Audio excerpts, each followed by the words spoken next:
resmi gazetede yayınlanan kararla tıp fakültesine kavuştu.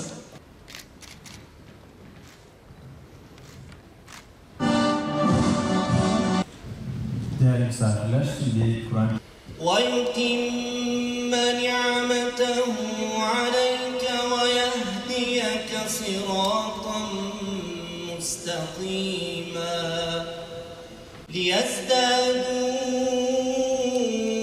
إِيمَانًا مَعَ إِيمَانِهِمْ.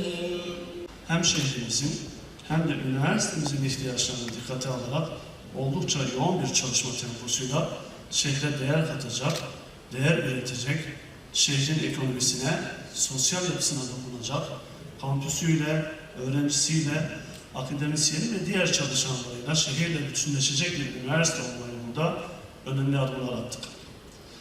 Bu vizyon ve misyonun önemli ayağını birazdan videosunu izleyeceğiniz sosyal bilimler artı 5T vizyonu oluşturuyor. Pandemi sürecinin bütün zorluklarına rağmen bu vizyon ve misyon değişikliğinde önemli mesafeler kat ettik.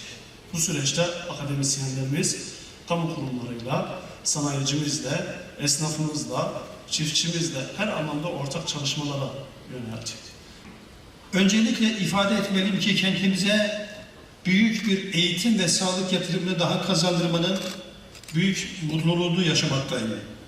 Bu mutluluğumuzu katlayan diğer bir husus ise bu yatırımın Mardin'imize, Mardinli hemşehrilerimize gönül vermiş, kalbi bu topraklar için çarpan Nezih Sürücü kardeşimiz tarafından gerçekleştirilmesinden kaynaklanıyor.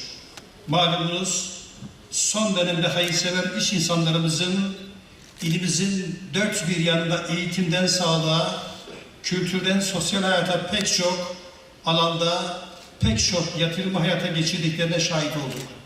Bu durum bizleri ziyadesiyle sevindirmektedir.